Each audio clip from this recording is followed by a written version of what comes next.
Hello, இன்றைக்கி நம்ம channel என்ன பார்க்க போகிறோன்னு பார்த்தீங்கன்னா, ஃப்ரைட் ரைஸ் செய்கிறது தான் பார்க்க போகிறோம். ஆல்ரெடி நான் நேற்று தான் வந்து சோயா சாஸ் செய்வது எப்படின்னு வீடியோ போட்டிருந்தேன். அதை வச்சு தான் இன்றைக்கி நான் ஃப்ரைட் ரைஸ் செய்ய போகிறேன். வாங்க எப்படி செய்யணும்னு பார்க்கலாம். அதுக்கு தேவையான வெஜிடபிளாக நான் கட் பண்ணி வச்சுக்கிட்டேன்.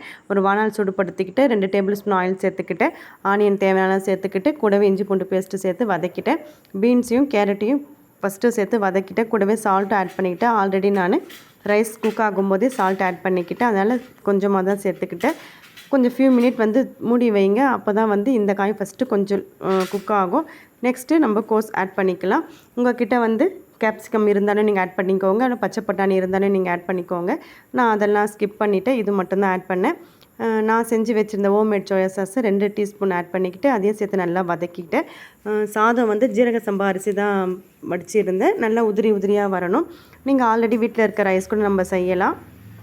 சாதம் வேகும்போதே 1 டீஸ்பூன் ஆயிலும் சால்ட்டும் ஆட் பண்ணி 70% மட்டும் குக் ஆகிற மாதிரி எடுத்துக்கோங்க ரைஸு. அதுக்கப்புறம் நம்ம இது செய்யும்போது குக் ஆகிடும். இப்போ வந்து மிளகுத்தூள் 2 டேபிள் ஸ்பூன் ஆட் பண்ணி நல்லா ஹை ஃப்ளேமில் வச்சு நல்லா கிளறி விட்டுக்கோங்க. ஸ்ப்ரிங் ஆனியன் தேவைப்பட்டால் நீங்கள் மேலாப்பில் தூவியும் கிளறிக்கலாம். நான் அதெல்லாம் போடலை. கொத்தமல்லி தழை மட்டும் மேலாப்பில் தூவி நல்லா கிளறி எடுத்துக்கிட்டேன். டொமேட்டோ சாஸ் வேணும்னாலும் நீங்கள் ஆட் பண்ணிக்கலாம்.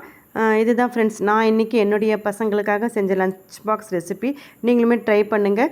கடையில் வாங்கி சாப்பிடலாம். அடிக்கடி வாங்கி சாப்பிட்றது அன்ஹெல்த்தி. எப்போயாவது வாங்கி சாப்பிடலாம்.